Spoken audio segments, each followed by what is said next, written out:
So hello traders, we are back. और जैसे कि हमने कहा था, आज मार्केट में बहुत बड़ा फॉल आया। और जैसे ही हमने जितने भी एनालिसिस की थी उसमें जैसे हमने देखा था कि ये जो सपोर्ट जोन सभी इंडाइसेस पे बन रहा था, उसमें मैं ऑलरेडी कहा था आपको, जैसे ये सपोर्ट जोन के नीचे ब्रेक करता है और सस्टेन करता है, एक प्राइस एक्शन बनाता है, देन हमें एक बिग फॉल देखने मिलेगा। अब वन डे के टाइम फ्रेम पे इफ सेंसेक्स की बात करें, हम जो भी मैंने प्रॉफिट किया है वो आपको इंस्टाग्राम पे मिल जाएगा। इफ सेंसेक्स की बात करें हम, देन ये ऑलरेडी एक डाउनफॉल में एंटर कर चुका है। इस जोन के नीचे हमने जो भी एनालिसिस किया था इसके नीचे क्लोज किया एंड डाउनफॉल एंटर कर चुका है। मॉर्निंग से टेलीग्राम ग्रुप में जो हमारी एनालिसिस होती है उसमें मैं ऑलरेडी कह रहा था कि it's a great fall today, गिरने वाला है मार्केट। तो सेम आज हुआ। इसे 15 मिनट टाइम फ्रेम पे देखेंगे। अब मैं आपको बता दूं, let me go on one day time frame. अब यहाँ से हमारा टारगेट है, ये जोन भी निकल गया है। अब यहाँ से हमारा टारगेट है 200 डे मूविंग एवरेज, ये 400 डे मूविंग एवरेज, और उसके पहले ये इतने ही टारगेट हमें देखने मिलेंगे। मैं मार्क कर देता हूँ आपके सामने।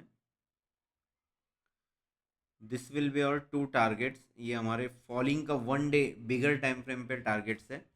ठीक है, ये हमारे टारगेट्स हो गए। यहाँ पे तो ऑलरेडी आ चुका है मार्केट। दिस विल बी और टारगेट्स सेंसेक्स के लिए इंटरडे पे बात करें। So price action and fall, price action and fall, यही मुझे दिख रहा है और मैं ऐसे ही ट्रेड के प्लानिंग में हूँ। इंटरडे के जो भी लेवल्स अपडेट होंगे वो हम इसमें टेलीग्राम ग्रुप में आपको अपडेट कर दूंगा मैं पर्सनली। जैसे कि यहाँ पे भी आज अपडेट किया था इंटरडे लेवल। मैं आपको कहा था इसके नीचे ब्रेक करते हुए, जोन के नीचे ब्रेक करते हुए जैसे ही गैप डाउन होता है और प्राइस एक्शन बनता है, then will see a fall. वैसे ही हुआ। ये हमारे सेंसेक्स की एनालिसिस। यहाँ से कहीं भी ओपन होता है, will look for a price action, एक प्राइस एक्शन देखेंगे एंड एक फॉल के लिए हम ट्राई करेंगे सेंसेक्स में। वैसे ही निफ्टी की बात करते हैं वन डे टाइम फ्रेम पे।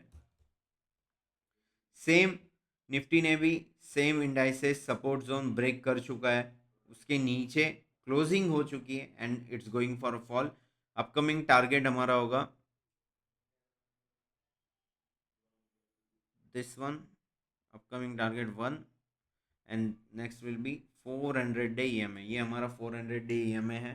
ये हमारा नेक्स्ट टारगेट होगा वन डे टाइम फ्रेम पे एंड इंट्राडे में भी same. Let me draw this zone first. इस लाइन का हम एक सपोर्ट ड्रॉ कर लेते हैं। यस, इसके नीचे मार्केट जैसे ही जाता है, यहाँ पे ऑलरेडी सपोर्ट लिया, देखिए उसको मार्क कर लीजिए। इसके नीचे मार्केट जैसे ही जाता है, आई will go for short, short entry stop loss के साथ, परफेक्ट स्टॉप लॉस के साथ। यहाँ पे हम डेज हाई का स्टॉप लॉस रख दीजिए एंड एंटर कर दीजिए। ठीक है, this will be my entry for Nifty 50 upcoming analysis. एक साइडवेज कैंडल यहाँ पे कहीं बननी चाहिए। If one day time frame पे देखें, एक साथ इतना नहीं हो सकता है, इसलिए एक साइडवेज कैंडल यहाँ पे बननी चाहिए। एक साइडवेज इनर कैंडल यहाँ पे बनती है, कुछ साइडवेज पैटर्न बनता है एंड उसके नीचे बाद फॉल आने वाला है। फॉल के लिए हम प्लान करेंगे। Okay, next is bank Nifty. अब तक लास्ट वीडियो में मैं कह रहा था कि जब तक इसके ऊपर है हम will be going for a buying position, but अब इसके नीचे आ चुका है, then will be going for a selling. यहाँ पे बैंक निफ्टी ऑलरेडी टच कर चुका है 400 डे ईएमए, सो इसके नीचे I will not go for sell. यहाँ पे कई एक प्राइस एक्शन होते हुए fall we can see, but I am not planning for bank Nifty because यहाँ पे कोई टारगेट उसका जो है अचीव हो चुका है। Now I will go for fin Nifty.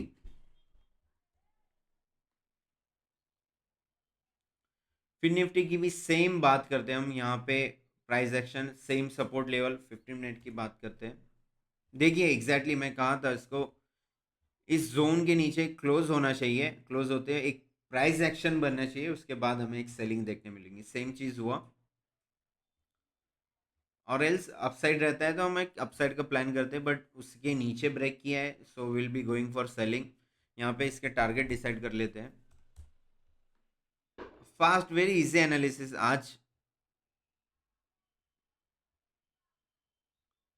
ये हमारे टारगेट्स होंगे and this will be 400 day, ये हमारे टारगेट 400 डे ईएमए पे। जैसे ही मार्केट आया है, जैसे बैंक निफ्टी फाइनेंशियल सेक्टर अभी 400 डे ईएमए पे, सो यू कैन सी कि हमें एक इन्वेस्टमेंट अपॉर्चुनिटी बहुत बढ़िया आई है बिकॉज सभी बैंक्स गिर चुके हैं यहाँ पे। इफ हम बात करते हैं SBI की, देखिए 400 DEM है, एक्सिस बैंक की नियर अराउंड 400 DEM है, देखिए 400 DEM है। This is very good opportunity for investing in banks. जितने भी हमारे फेवरेट बैंक्स हैं, इसमें इन्वेस्टिंग करने की बहुत अच्छी अपॉर्चुनिटीज है यहाँ पे। देखिए कोटक बैंक 400 DEM है यहाँ पे, तो ये काफ़ी दिन से साइडवेज चल रहा है, बट अनटिल एंड अनलेस ये 400 डे EMA के नीचे है, आपके लिए इन्वेस्टमेंट अपॉर्चुनिटी बहुत बढ़िया है, ठीक है। Ujjivan bank already 400 day EMA, so until and unless ये 400 डे EMA के नीचे है, इन्वेस्टमेंट अपॉर्चुनिटी बहुत बढ़िया है टॉप ब्लू चिप्स बैंक्स में, ठीक है। And financial sector, Bajaj finance देख लेते हैं साइडवेज। सो बैंक्स में इन्वेस्टमेंट बहुत अच्छी है, निफ्टी भी अराउंड हमें इन्वेस्टमेंट का चांस देगी। यहाँ पे 400 डे EMI आने के बाद इन्वेस्टमेंट की अपॉर्चुनिटी बहुत बढ़िया होगी। And in all indices we are planning for sell. एक साइडवेज मार्केट जा सकता है, उसके बाद सेल आएगा, but selling is compulsory now. Selling आना बहुत ज़्यादा इंपॉर्टेंट है, बिकॉज 400 डे EMI पे मार्केट आना ज़रूरी है। फिर निफ्टी के हमने लेवल्स ड्रॉ कर लिए थे, ऐसे पहले भी हो चुका है and history is repeating. So 400 day EMI पे मार्केट लास्ट टाइम देखिए आप कब आया था फिर निफ्टी में, यहाँ पे, and this is corona time here. यहाँ पे मार्केट आया था 400 डे EMI पे, एंड उसके बाद देखिए यहाँ पे सपोर्ट लेके अगेन ब्लास्ट, एंड अब 400 डे EMI पे मार्केट आ रहा है। निफ्टी बैंक में भी देखिए आप 400 डे EMI पे मार्केट कब आया होगा, you can see here during और कोरोना टाइम यहाँ पे मार्केट आया है। सॉरी, कोरोना टाइम यहाँ पे 20 ना, कोरोना टाइम पे मार्केट आया है। उसके बाद 400 डे EMI पे मार्केट 22 में आया है, और उसके बाद अब आया है। So this is very good opportunity. Nifty में भी सेम चीज़ हुई है। सेंसेक्स की बात कर लेते हैं। सेंसेक्स में देखिए market around same that time 22, and last time will be corona time, yes. यहाँ पे मार्केट नीचे आया है, एंड उसके बाद अब मार्केट 400 डे EMI पे आ रहा है। So don't miss the opportunity of investing. Investing के लिए बहुत बढ़िया चांस है, एंड यहाँ पे ट्रेडिंग के लिए भी बहुत बढ़िया चांस है, because it's a sharp fall trade. यहाँ तक मार्केट आना मैंडेटरी है। So I will be planning my trades according to this. आपको जिन्हें भी लाइव मार्केट में एनालिसिस चाहिए, मैं जो भी एनालिसिस करता हूँ वो टेलीग्राम ग्रुप में अपडेट कर देता हूँ। सो आप जाके चेक कर सकते हो, link given in description. If और किस बेसिस पे आपको वीडियो चाहिए, किस टॉपिक रिगार्डिंग चाहिए, आप मुझे बताइए, मैं उस टॉपिक पे वीडियो बनाने की कोशिश करता हूँ। Okay, please like share and subscribe.